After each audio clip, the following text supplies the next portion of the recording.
you know the thing. Welcome into News and Views from 9 till noon.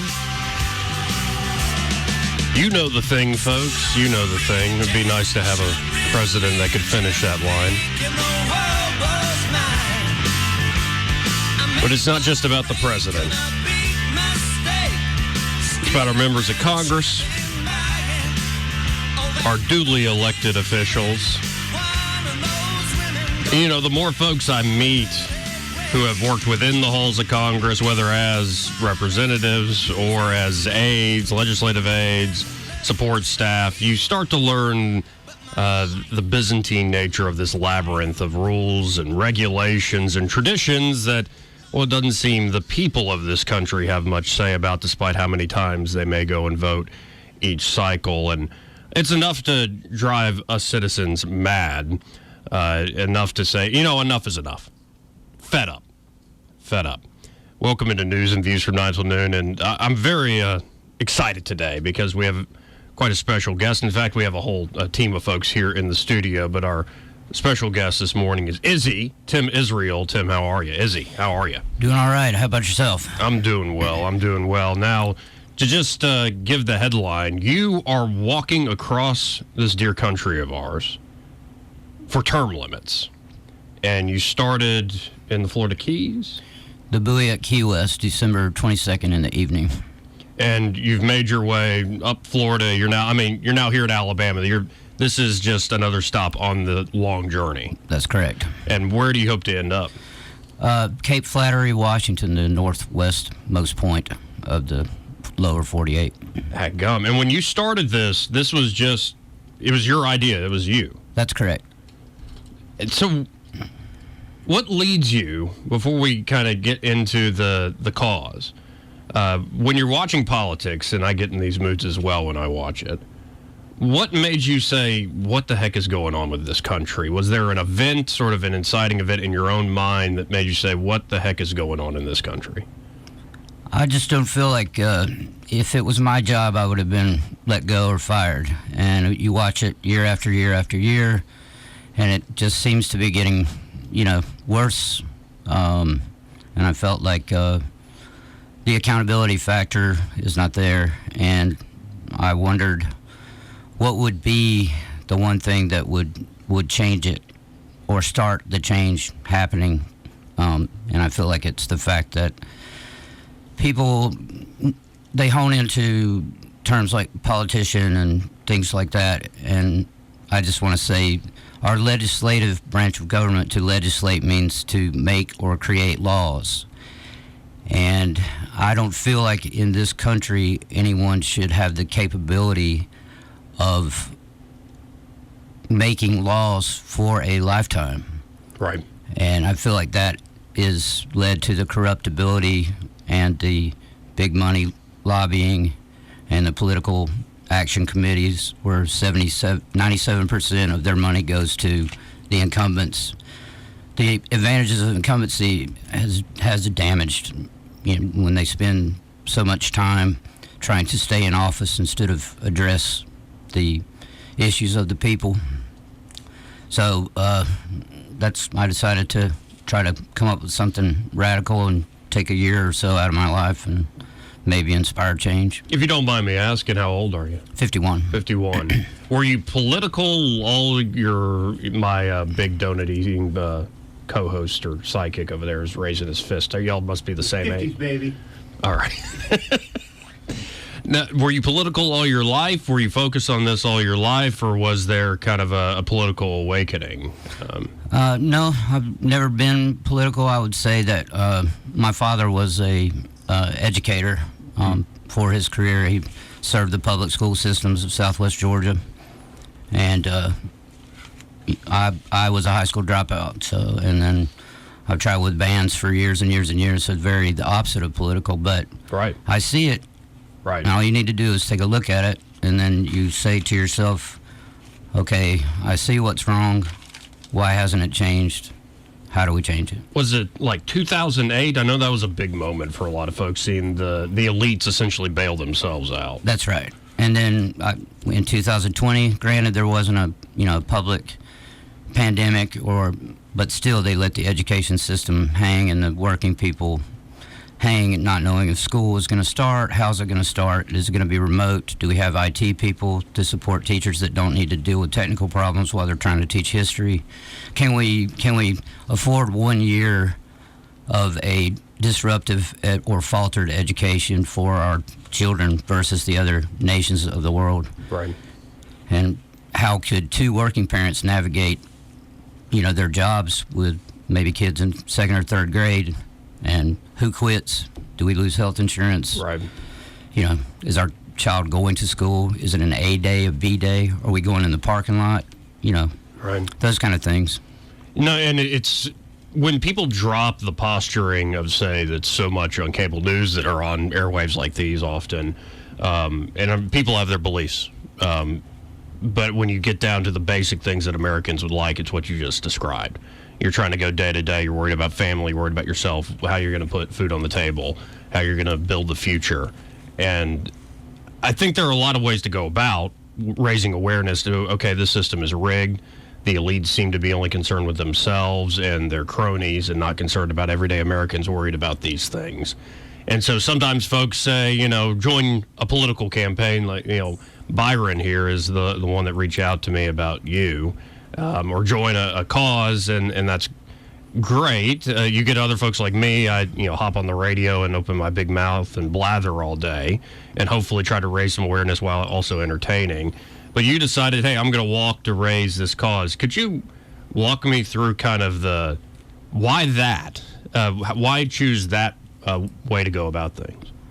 I thought it might connect with, other like-minded people, and I don't know any political active people, and I thought maybe doing something radical and extreme and walking the land limits for term limits would bring inspiration for people to educate themselves and become involved in making this happen.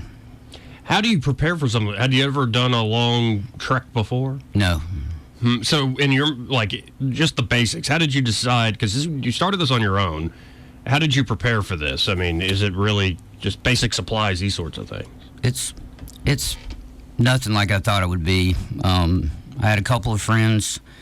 One helped me actually come up with the idea. He and I talked about, walking together, but he has back issues and is not able to do it, but he helped me brainstorm. As a childhood friend of mine from over in Georgia, and he took me down to Key West and dropped me off, and the backpack was too heavy. We ended up having to go to a hardware store, get a hand dolly. He had to get back to work, so there I was with a hand dolly, and I learned what I didn't need along the way. So I basically pushed my stuff from the buoy at Key West into Florida City, which is a suburb of Miami. So, and where would you stay overnight? Were you setting up a tent, or were you staying in a hotel? At a tent? In a tent. And then if I had enough donations, my friends and certain people that I've met, they've kept me going just enough. And I would shoot for at least a campground or a hotel room once a week.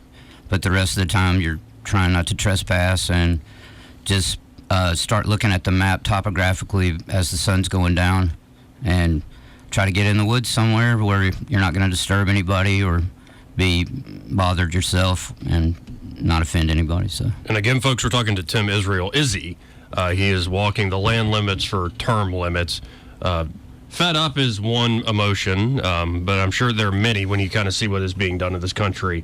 Now everyday folks are struggling while the elite don't seem to be, despite all their language, don't seem to be that concerned with us. When did you start this journey? When did you, how long have you been doing this now? December 22nd is when I started leaving Key West. And as you've walked, I'd imagine the awareness has raised. I mean, you're sitting here in this radio studio. I don't think you set out necessarily knowing you would be here today. I did not. So you've made friends along the way. Anybody immediately come to mind? Of course, we got the gentleman in the studio here, but anybody come to mind as you started out on your trek, folks you met and stories you might have run into? The very first night, my goal was just, because I got a late start, just to get off the island. And if you try to Google walking from Key West, it will not let you do it. It always takes you to the Fort Walton ferry, and you have to, take the ferry. But I knew where a point on the island was, so I aimed for that. And a homeless guy named Willie Sanders caught up with me in between Key West and Coppet Key, and he's like, "What are you doing?" It's around midnight, and I told him, just walking, and I'm going to be looking for a place to sleep. And it's pretty much mangroves on one side, and he's like, "Come with me." He goes, "I got a camp." And I'm thinking, okay, well, I need to watch my back. And I gave him my phone to call his brother. It was before Christmas in Dallas.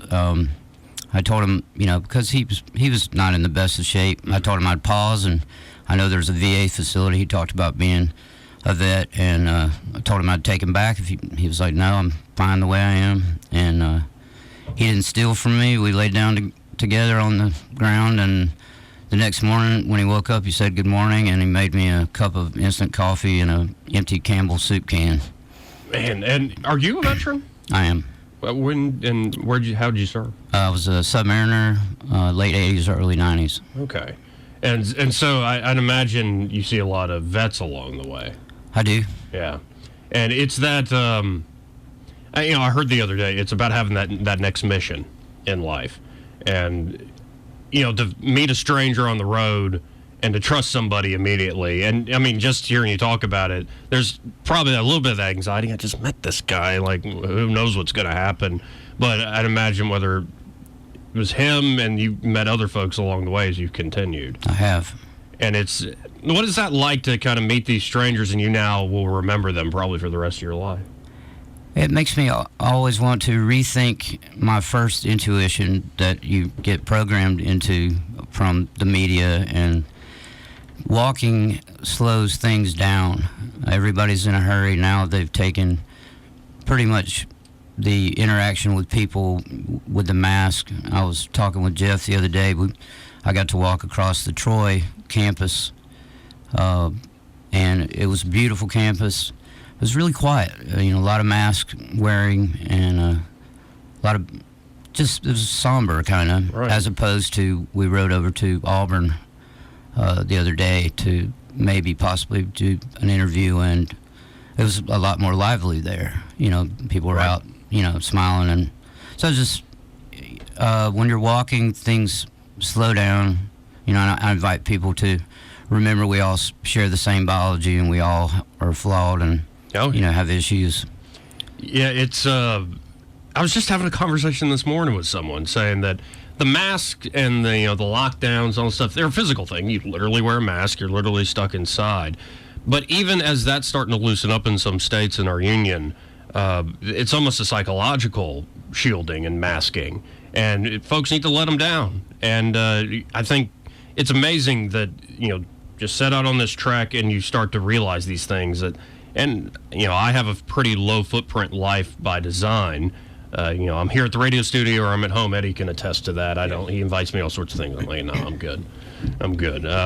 But you start to learn that, hey, if you slow down, you start to really see the people of this country and what they're going through. And let's, again, folks, talking to Tim Israel. Izzy, let's bring in before this break the two gentlemen we have here with you. First, I know Byron. He's the one who contacted me and told me a little bit about your story. Izzy, how you doing, Byron? I'm doing great, Joey. And I didn't know that you were a homebody because last time I think I saw you, we were sharing a beer somewhere in the Cloverdale area, which we probably need to do again sometime soon. I think so. I plan on getting it. Well, I'll put it this way. My life was quarantine compliant before the pandemic, right. Which was a sad realization on my part. And we all had to do that. But, right. Now things are getting a little bit more back to normal. So maybe we can become the social butterflies that we were in the past and, sure. Get out on the scene again. But yeah, so I drove down to Albany, Georgia, met with Izzy. We had lunch over at a Mexican restaurant, and he told me a lot of the same stories that he just told you. And one of the questions that popped into my head first and foremost was, just, Izzy, what popped into your head on any given morning after you've walked 15 miles one day, 15 miles the day before, and the 15 miles the day before that. And when he told me the story about, I open my eyes, take a 20-ounce water bottle, a single serving scoop of coffee, dump it in there, shake it up, drink it, grains and all, I knew he was in it for the right reasons. And frankly, a level of dedication like that is inspirational. Absolutely. So, I called my bosses and I was like, look, this he's in it for the right reasons. He's not doing this, for celebrity or anything like that. And whatever we can do to help, our causes align, we need to, do what we can. So, we're traveling through Alabama after we get done with Montgomery. We're going up to Birmingham, into Huntsville, on to Tennessee. And, from there, I'm not exactly sure which way Izzy plans on going. But he's an inspiration, man. I mean, plain and simple. I felt guilty leaving Albany because, Izzy is doing more than most people. And this is an issue where we all need to do something because Congress is not going to do this against themselves. We're going to have to hold their feet to the fire on this and demand change. We mentioned the PAT money and how it all goes to incumbents. I think it's like 96, 97% of all PAT money goes to incumbents. And I can remember you mentioned staffers. Yeah. One of my first my first job outside of college, I was a staffer for a congressman. And I can remember a lobbyist who had my position 20 years before then came and sat down, and he wanted to kick the tires and see what I was about. And I went off on some ideological diatribe. And, he stopped me about 30 seconds into it. He said, Byron, listen. He said, I want you to understand something. Up here in D.C., it's all about green. He said, red and blue, that's for the people back home in the district. Up here, it's all about green. So, being Pollyannish and wanting to change the world as most 20-year-olds do, that burst my bubble a little bit. Sure. And as you pointed out, I bounced around from campaign to campaign, and I've had the privilege of working for some really good people, a lot of really good people who didn't get elected because they didn't have the finances that some of the incumbents had. And I was fortunate enough to find myself with this organization. This is something that, again, would benefit the entire country. And we're really just trying to raise awareness and get people to understand that this is something that we can do together. And I think I've always said of term limits, I don't think it's correct to present it as a silver bullet, but I think it's correct to present it as something that is very, very necessary, that allows more good people, fresh minds, fresh set of eyes to get onto problems and to give us a fighting chance against this sort of inside club that is beholden to the green and to its special interests. Well, we think in similar fashions. My line that I use is not a silver bullet, but it's the first bullet that should be fired. Well said. Well said. And then, Jeff, I don't want to forget about you. And I apologize because y'all showed up. We got to hop on air here at 9, so I'm just sitting down. Byron and I know each other, those beers in the past. But, Jeff, how did you end up in this posse here today? Well, first of all, thanks for having us. We're very excited. The first thing that came to mind when we heard we were going to have the opportunity, Izzy and I looked at each other and said, this means we could probably get a room the night before and get a shower, because we hadn't showered for, I think, since Sunday. Since Sunday, yeah. Since Sunday, and so you're welcome, Joey. So yeah, it was a step up for us, and we came in with fresh clothes and had a chance to do a normal night, because we're very first and foremost, we're very careful with donor dollars, and they're the most important thing to be frugal with, and. So to answer your question, I'm from Michigan, and I work from home and always have. So the pandemic didn't hit me, other than, the quarantine that my wife of 40-some years usually has me under. And sure. All married men will relate to that, and married gals too. So they had U.S. term limits had kept. We always look for issues where term limits is mentioned, and Izzy had a little bit of press pickup in Tallahassee, and it got our attention. And then, of course, we have Byron locally, and Izzy had actually made it to Ozark and had some ankle problems, and was going to take a couple of weeks back with friends and family in Albany. And so they said, well, after Byron had done an initial interview, the powers that be said, why don't you go down there and see if we can't make his journey a little safer and help him with messaging. And so I'm his chase guy. I follow him around, and if there's ever an issue where an extremely unsafe bridge to cross, for instance, I'm going to pick him up and take him to the other side of the bridge, because we don't want to see him in the news for something that would be very unpleasant. So that for the most part, I'm just the guy following up, and then make sure we have a good, safe place. We camp in a camper that I brought with me, and it ends up being a lot of interaction and talking back and forth between us. And his music background and what he's done with a lot of the big name stars has intrigued me, and I keep pressing him for more stories. And he has a vast backlog of funny incidents that he can relate to, and his background really keeps me entertained as we go up through. And then he tolerates all of my opinions on different politicians and the need for term limits. I'm very long-term believer that this is what we need to do to right the ship. We don't America, the places we go and people we talk to, 85% of the people want this, and it's a subject they love to engage. And if you end up bumping into somebody that doesn't want term limits, it's typically they're related to a politician or benefit from a relationship with a politician. Right. And so we see that, and this gave me the opportunity to come down and do this for weeks and weeks, and meet a lot of new people, and I enjoy that. And so they just have me working on the backside of a safe journey for Izzy to get his message out. Well, and Izzy, it's remarkable. And just to reiterate the earlier point that you set out on this journey, I mean, you're pushing all your stuff with that hand dolly, and now you find yourself with more support, you're finding more friends, and I'd imagine that it helps to have a few folks kind of now guardians looking out for you, so to speak. I can't even say how grateful I am. Well, here we need to hit a quick break. I want to come back, and we'll get more into the issue of term limits, but a little bit more about what's going into this journey and where you're heading. And again, folks are talking to Tim Israel, Izzy, as you should call him. I think that's what he'd like to be called. Everybody does it anyway. More news and views from 9 till noon when we come back. On FM.